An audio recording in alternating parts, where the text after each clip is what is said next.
Bueno, vamos a platicar de Intensamente. Primero que nada, les quiero platicar, porque esta va a ser una cápsula un poco más largo. Vamos a platicar con los directores, con el coproductor, con los dos directores. Pero rápidamente, mi punto de vista fue un remanso en el Festival de Cine de Cannes. Un remanso en el sentido de que Pixar lo vuelve a hacer. Presenta una película que te hace reír. Para muchos les hizo llorar. Para los que somos papás, obviamente sabemos que va a funcionar de inmediato con los hijos. Y creo que es una película muy interesante y muy surrealista también. Para los que somos adultos, vamos a recordar desde Dumbo hasta muchísimas cosas, de verdad vale la pena. La historia empieza con una niña desde que nace y empiezan a surgir los elementos en su cabeza que son la tristeza, lo que es la parte del asco, el enojo y la alegría, que joy o la alegría es el elemento principal de la vida, la líder de todos estos pequeños sentimientos que habitan en la cabeza de la niña. Y entonces de repente surge que vive muy feliz en Minnesota, que es una niña que se fascina con el esquí y se tiene que mudar a San Francisco. Y entonces es el trayecto de cómo se muda. El papá se va de trabajo, el papá tiene que chambear un poco más, ella se va quedando un poco sola y le va entrando la tristeza. Entonces, conforme va entrando la tristeza en este cambio, los personajes tienen que llegar hasta el subconsciente. La aventura que pasa alegría y tristeza en llegar hasta el subconsciente es tan surrealista como bajar a los infiernos de Dante, pero de una manera totalmente infantil o dibujada, si le quieren decir así, para niños.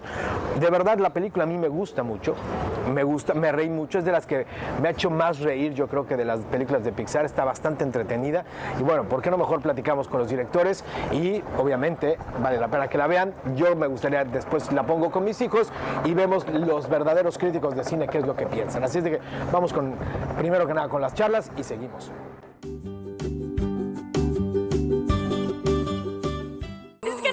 I love this part. She better take back those shoes. All right, what are we watching? First of all, thank you very much for your time. Congratulations for the film. Thanks. Like I told you, I have a daughter, 11 years old. So, congratulations, because I don't understand my daughter of 11 years old. How do you understand your daughter of 11? Well, a child, and how do you make that?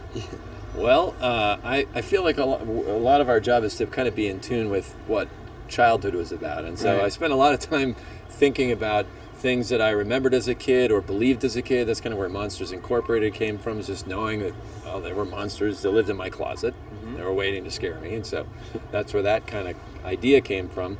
And watching, at the start of this film, my daughter was 11, and watching her grow up and change was part of the inspiration for the film. Thank you very much. It's really nice to see you, really nice to meet you. Oh, it's wonderful to be here.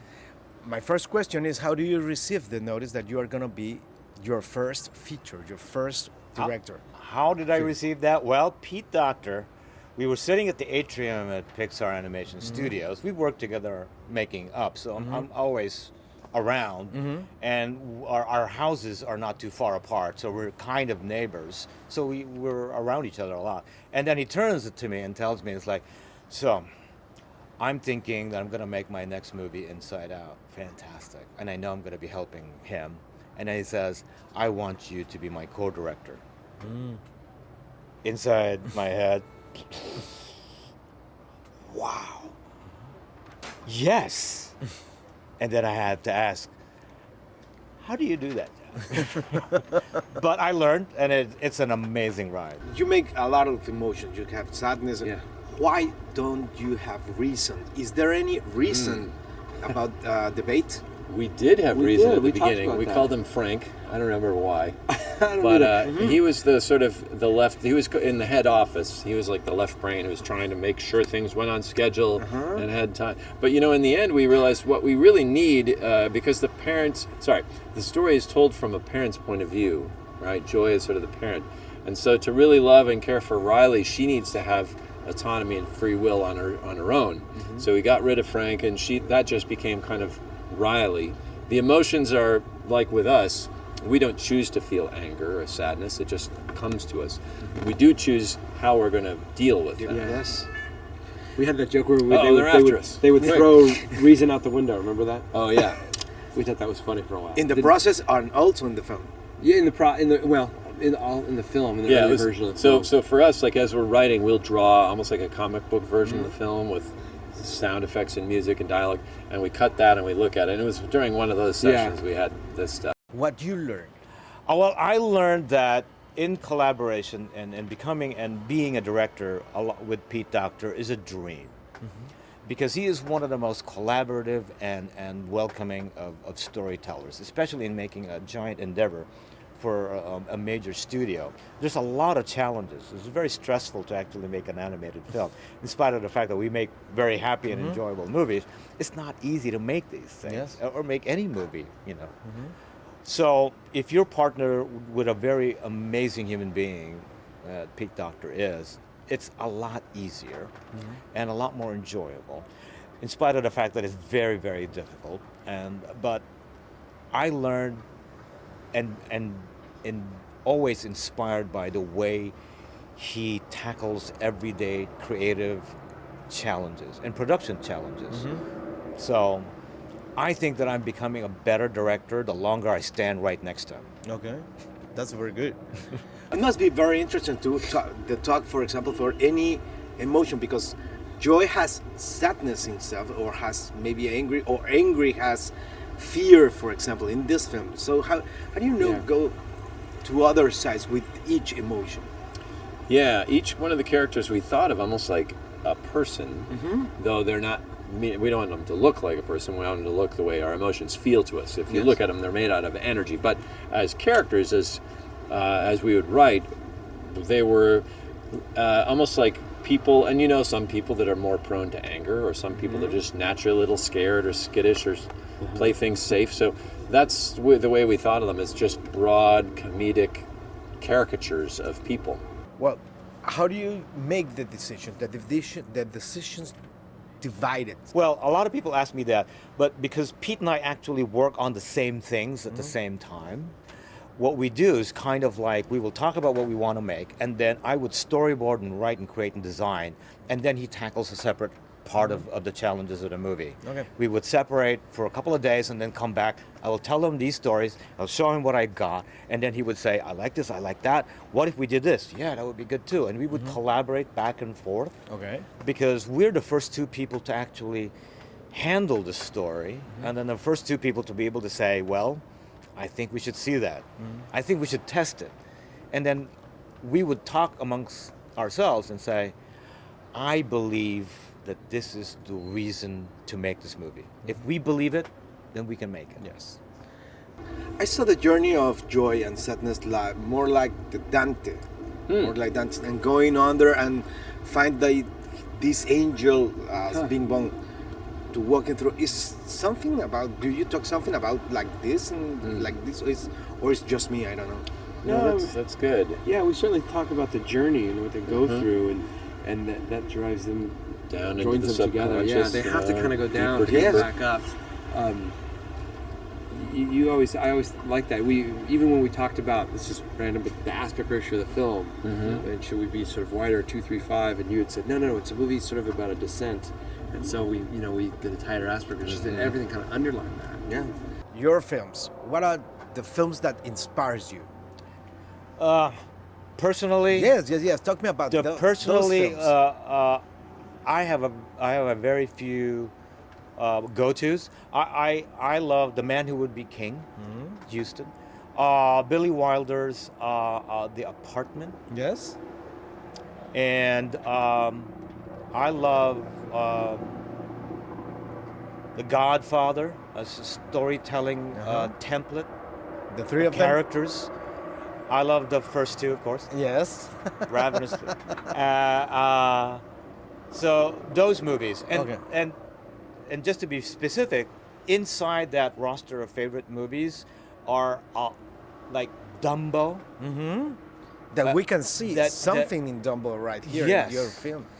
Dumbo is one of those animated features that a lot of people don't kind of put up there, but to us at Pixar, if I discover that there's someone who hasn't seen Dumbo, I want to show them Dumbo, because I want to experience watching you see Dumbo for the first time.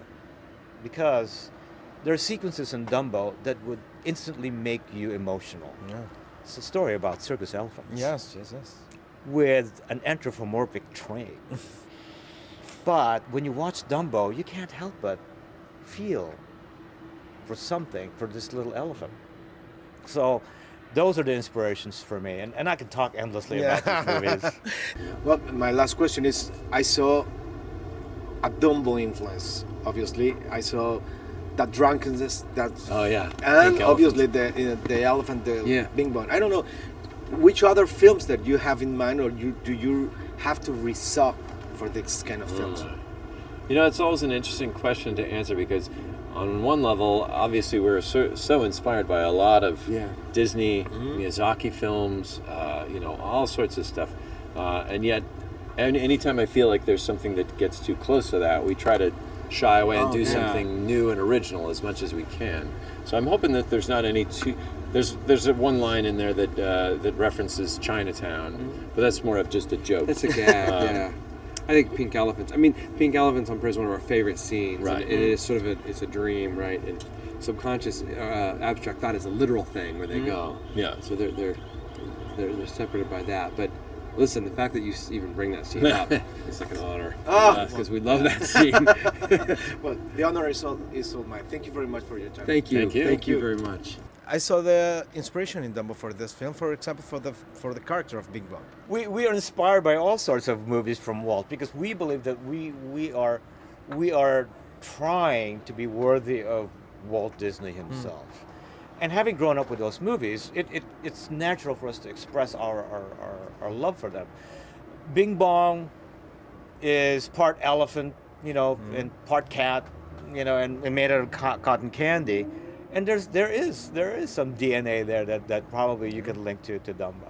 Yes. Well, thank you very much, Ronnie. Nice to meet you. Oh, Congratulations. Thank you so much. Thank you. Wait, Joy, you could get lost in there. Think positive. Okay. I'm positive you will get lost in there. That's long-term memory. An endless warren of corridors and shelves. I read about it in the manuals. The manuals? The manuals! You read the manuals! Yeah, So you know the way back to headquarters. I guess. You are my map. Let's go. Lead on, mind map. Show me where we're going. Okay, only I'm too sad to walk. Just give me a few hours. Oh, Which way? Left? right.